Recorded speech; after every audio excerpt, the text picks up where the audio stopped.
First வந்து 236 தொகுதி சொன்னீங்க. எனக்கு தெரிஞ்ச வரைக்குமே கோயம்புத்தூர்ல இருக்கிற தொகுதியில மட்டும் தான் இப்போ ஃபர்ஸ்ட் அவருடைய பார்வை பதிஞ்சிருக்கு. நான் ஏற்கனவே கோயம்புத்தூர்ல இப்போ சமீபத்தில அவரு லாஸ்ட்டா தான் நீங்க பேசுனத பார்த்துருப்பீங்க. இப்போ திருவூர்ல பேசுனத நீங்க பார்த்துருப்பீங்க.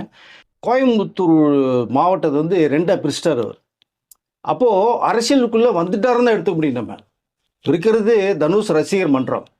அதை இப்ப என்ன பண்றாருன்னா, தனுஷ் நற்பணி மன்றமா மாத்துறார். அதுக்கு வேண்டிய அவங்களுடைய லெட்டர் பேட்ல அவருடைய கட்சியினுடைய அந்த ரசிகர் மன்ற தலைவர் வந்து சுப்பிரமணிய சிவா எல்லாத்துக்கும் ஒரு லெட்டர் எழுதி அனுப்பிச்சிட்டார். இப்போ கோயம்புத்தூர்ல வந்து கோயம்புத்தூர் மாவட்டம், மேற்கு மாவட்டம் பிரிச்சதுக்கு அப்புறம் பார்த்தீங்கன்னா, அதில இருக்கிற சட்டசபை தொகுதியில கிட்டத்தட்ட ஒரு 10 தொகுதின்னு நினைக்கிறேன். அது எல்லாத்தையுமே பிரிச்சு இப்போ மொத்தமாக இப்போ கோயம்புத்தூர்ல தனுஷ் ரசிகர் மன்றம் அப்படின்னா, ஒரு 25,000 பேர், 50,000 பேர் இருக்கான்னு வச்சுக்கங்க சாலிடா.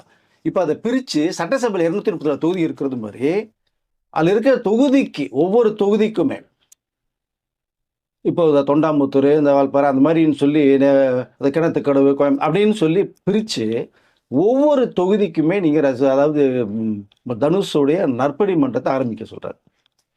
புரிஞ்சுதா உங்களுக்கு? ஆரம்பிச்சு, அதுல புதுசா வந்து அந்த ரசிகர்கள்ல மெம்பர்ஷிப் சேர்க்க சொல்றாரு.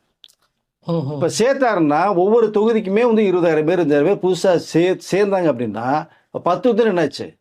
கிட்டத்தட்ட எனக்கு தெரிஞ்சு ஒரு 2,00,000 3,00,000 பேர் வந்து உருவாகிறதுக்கு வாய்ப்பு இருக்கும்.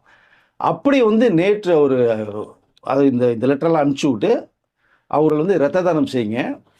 படிச்சுட்டு இருக்கிற பசங்களுக்கு வந்து இந்த புக்கு, நோட் புக்கு, கல்வி ஊத்த எதை கேட்டால் அதை செய்யுங்க. அப்புறம் உணவு, சாப்பாடு போடணும் அதை செய்யுங்க நீங்க. ஸோ நலத்திட்டங்கள் நிறைய செய்ய ஆரம்பிங்கன்னு ரசிகர் மன்றத்தை பிரித்து சொல்லி இப்போ ரசிகர்கள் வந்து அரசியல் இருக்கிறது மாதிரி ஒரு நோக்கத்தோட செயல்பட ஆரம்பிச்சிட்டார். இந்த செலவுகள்லாம் ஒட்டுமொத்தம் பார்த்தீங்கன்னா, செலவு எகுரும். இந்த செலவுகளை யார் பண்ணுவான்னு ஒரு கேள்விக்கு அவர் மத்தியில் எரிஞ்சிருச்சு. இப்போ ரசிகர் எல்லாமே இப்படி பண்ணும்போது பார்த்தோன்னா, ஒவ்வொரு தொகுதிக்கு இவ்வளோ பேர் 30,000 பேர் 40 பேர் சேர்க்க சொல்லி பண்ணாங்கன்னா, இப்போ செலவு யார் பார்க்குறது? அப்போ தனுஷ் தான் கொடுக்கணும். இப்போ ரசிகர்கள் ஏதோ வருவாங்க, கட்டவுட்டுக்கு பாலாபிஷேகம் பண்ணுவாங்க, மாலையை போடுவாங்க, 4 வெடியை வெடிச்சு படம் பார்த்துட்டு போயிடுவாங்க.